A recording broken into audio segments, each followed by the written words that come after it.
beat up by the police.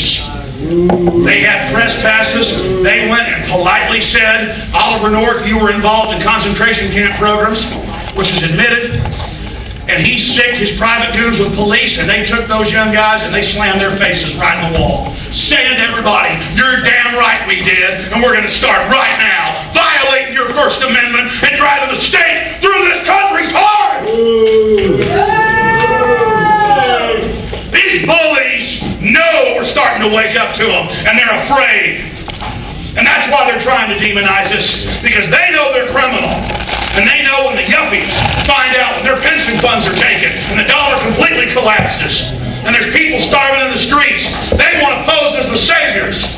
They want to stage more terror attacks so we can attack Iran. They want to try to sell us on their whole agenda, and we've taken their favorite tool of problem reaction solution and we have smashed it in front of their faces.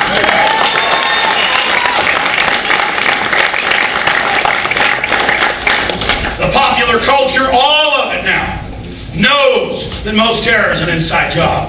The average person in major polls knows criminal elements of the government shipping the majority of the drugs, another crisis they've created. The average person knows and understands the educational system is designed to compartmentalize and dumb people down, and people are now aware of that. And I want you to know something. They can kill an individual like me, they can frame me, set me up, they can kill or set up Luke Rudowski or anybody else, but they cannot stop you all. There's more of us than there are of them. And you've got to know that if you get into them through cowardice, they end up winning, and you will be fed upon. The only chance you've got is to turn it loose, open a can of whoop ass in the info war, and go 110% against these people.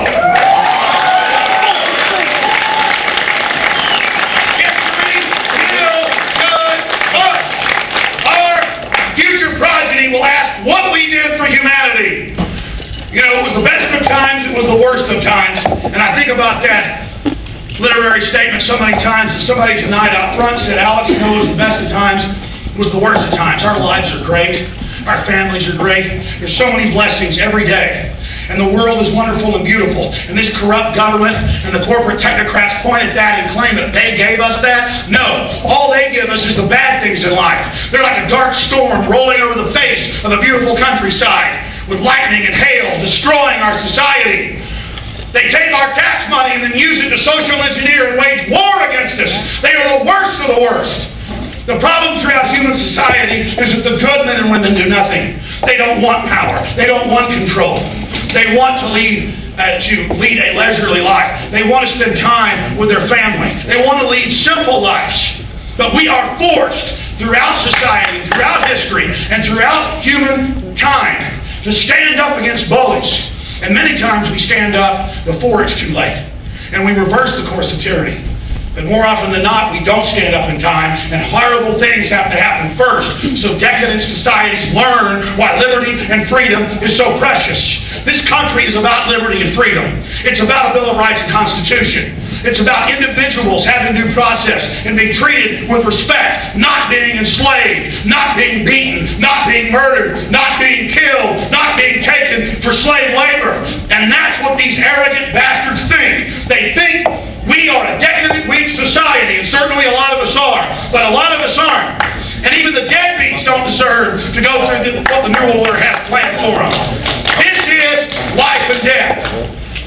I also want to thank all the young people involved in making this film. I want to thank Aaron Dykes. I want to thank Rob Jacobson. I want to thank all the other people in my little crew for helping make this film. I want to thank all the people that shot video, all the people who went through hell and back in many cases. And this is only a tiny snapshot. When I asked all these 9/11 truth groups to send me footage, I was sent probably 600, 700 hours, and more is coming in. And this is only 2 hours, what you're about to see. Obviously, we couldn't put it all in here. We couldn't cover every angle, every facet. This is just an example of free human beings going out and trying to ask questions of politicians and being set up, being beat, being arrested here in the supposed free United States of America.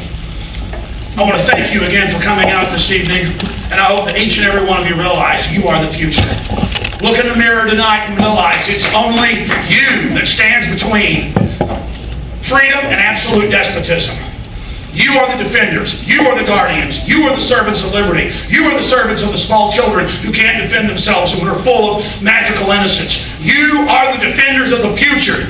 You, at this key crossroads of human development, will decide whether a corrupt, inbred, sadistic, control-freak elite dominates our species, or whether we the people revolt in the information war and defend ourselves physically if need be, to wrest control from them and